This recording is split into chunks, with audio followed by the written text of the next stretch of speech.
Assalamualaikum warahmatullahi wabarakatuh. Waalaikumsalam warahmatullahi wabarakatuh. Hari ini kami dari kelompok 1 akan mempresentasikan sistem deteksi spam menggunakan supervised learning. Perkenalkan, nama saya Muhammad Abdul Rasidin, NPM 2312007. Saya Andri Bagus Pratama, NPM 2312004. Saya Tepan Seradi Lager, NPM 2312034. Konsep dasar dalam supervised learning.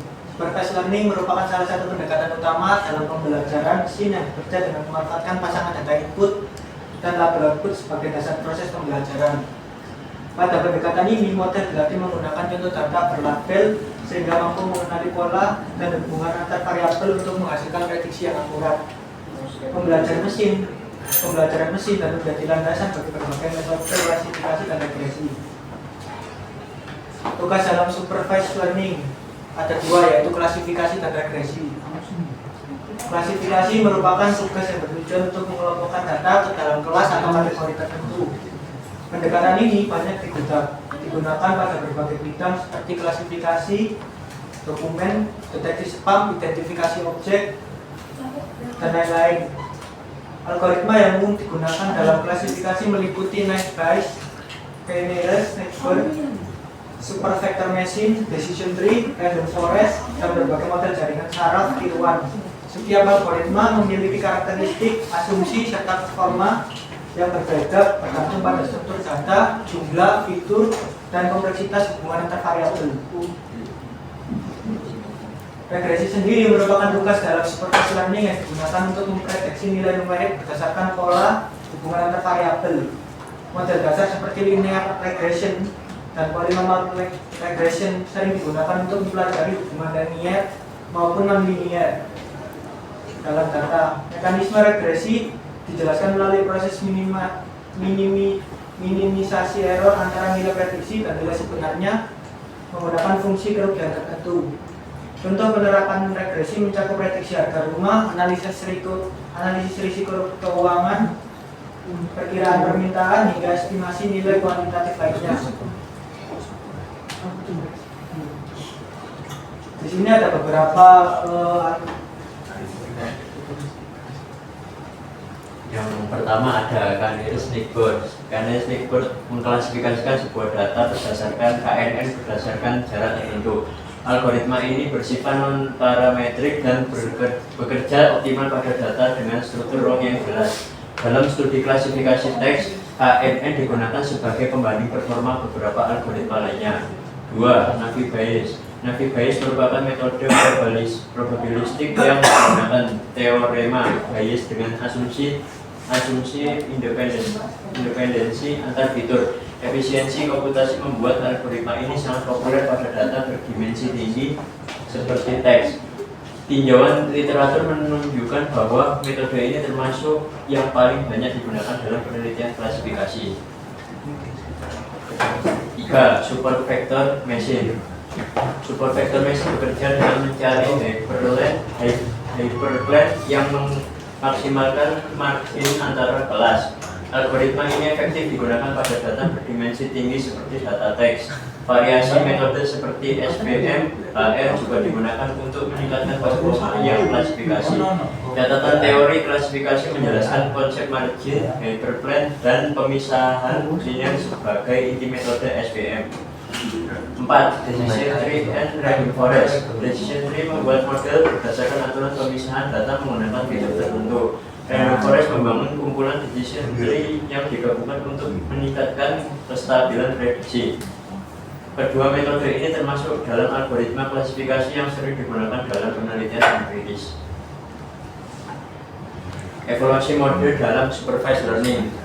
Evaluasi model bertujuan menilai kemampuan generalisasi model terhadap data baru. Metrik umum seperti akurasi, presisi, recall, dan F1 score digunakan untuk mengukur keberhasilan model dalam melakukan prediksi. Pada studi kasus klasifikasi teks, akurasi menjadi metrik utama dalam membandingkan performa algoritma seperti SVM, Naive Bayes, dan KNN. Oke, di sini ada alur kerja dari supervised learning untuk sistem deteksi spam. Yang pertama ada pengumpulan dataset, label. Kemudian yang kedua ada pre-processing, yang ketiga ada ekstraksi fitur, kemudian yang keempat ada training model, dan yang terakhir adalah evaluasi.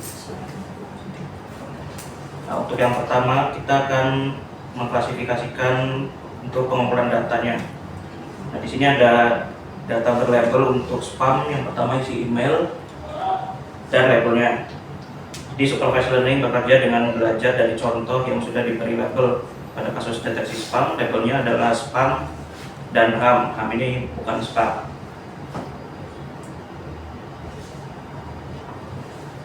Dan yang kedua adalah pre-processing, yaitu membersihkan dan menyiapkan data. Jadi sebelum dilatih, email harus diproses. Misalnya kan dalam dataset ada label free claim hadiah sekarang, dan itu ada tanda serunya itu akan dihilangkan oleh pre-processing, sehingga datanya itu menjadi sama.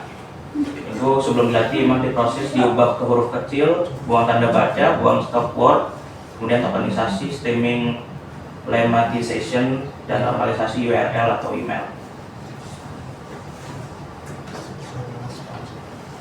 Kemudian yang ketiga ada ekstraksi fitur, mengubah teks ke angka. Jadi sebelum dilatih email diproses.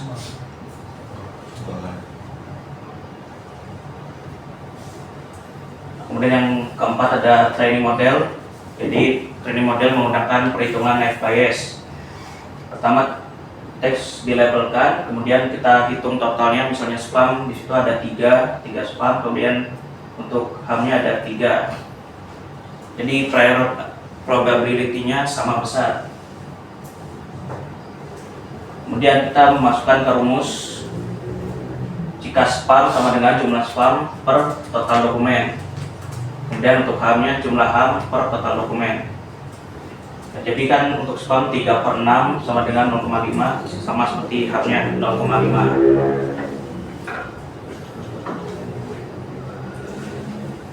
Kemudian kita akan menghitung frekuensi kata per kelas. Misalnya di situ ada untuk S1 free, money, dan now, dan E2 win, money, cash.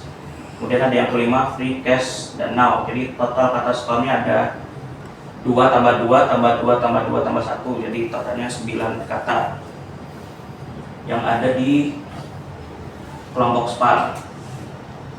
Kemudian untuk yang di kelompok ham atau yang tidak spam, ada kata meeting, schedule, project, kemudian project, progress, meeting, schedule, meeting, tomorrow.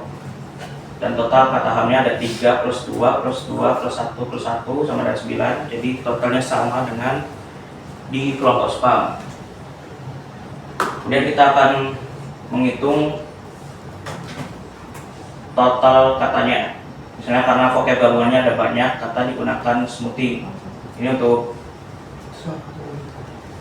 rumus kelasnya.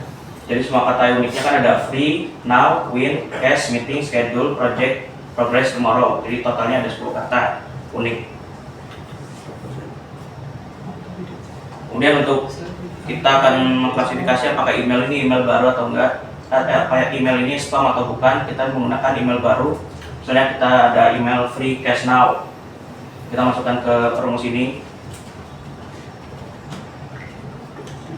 Nah, untuk training modelnya untuk kelas spam, tadi kan ada free cash now.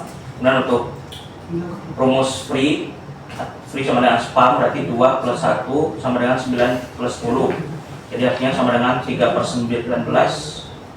Kemudian untuk yang cash sama dengan spam, berarti 2 plus 1/19 sama dengan 3/19. Kemudian untuk now sama dengan spam, 2 plus 1 sama dengan 3/19. Kemudian untuk kelas hamnya kan free cash now itu tidak ada di kata unik untuk ham. Jadi totalnya 0 plus 1/9 plus 10 sama dengan 1/19.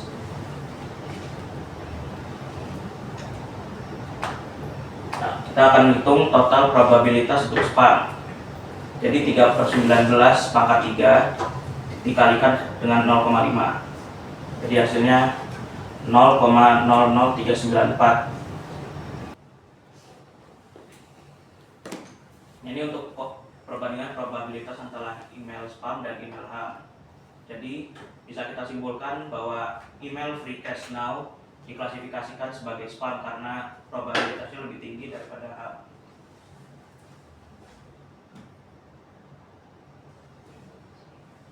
Sekian dari kami. Ada yang bertanya? Mau nanya, perkenalkan Tania Aisyah Ramadanti. Aku mau nanya, apa konsep dasar dari supervised learning yang digunakan dalam sistem deteksi spam? Jadi izin menjawab pertanyaan dari Mbak Tania, apa konsep dasar dari supervised learning yang digunakan dalam sistem deteksi spam ya Mbak? Jadi supervised learning itu bekerja dengan memanfaatkan data input yang sudah diberi label spam atau ham tadi. Nah, model belajar dari contoh berlabel ini untuk mengenali pola dan hubungan antar variabel sehingga mampu melakukan prediksi akurat. Dalam deteksi spam, model dilatih dengan email berlabel untuk mempelajari ciri-ciri spam dan non-spam. Izin bertanya, nama Wirdaneli PM 231-20049, mengapa Nextbase cocok digunakan untuk mendeteksi spam? Izin menjawab untuk pertanyaan Mbak Wirda, kenapa Nextbase lebih cocok untuk algoritma sistem pendeteksi spam? Jadi Nextbase digunakan ini karena sifatnya yang lebih cepat dan lebih cocok untuk mengklasifikasikan teks dibanding dengan Random Forest. Meskipun Random Forest itu lebih akurat, tapi prosesingnya lebih lama karena membutuhkan data yang besar, sehingga Nextbase itu lebih cocok untuk mendeteksi spam. Lu. Izin bertanya, perkenalkan nama Benar Pertama Raya, SNPM 312-0058. Apa tujuan preprocessing dalam proses supervised learning untuk deteksi spam? Izin menjawab dari pertanyaan Mbak Hana. Ya, Itu tujuan pre-processing dalam proses supervised learning untuk deteksi spam adalah pre-processing bertujuan membersihkan dan menyiapkan teks email agar lebih seragam dan mudah dianalisis model. Proses ini meliputi mengubah huruf menjadi lowercase, menghapus tanda baca, menghapus stop words, tokenisasi, stemming, lemmatization, serta normalisasi URL atau email.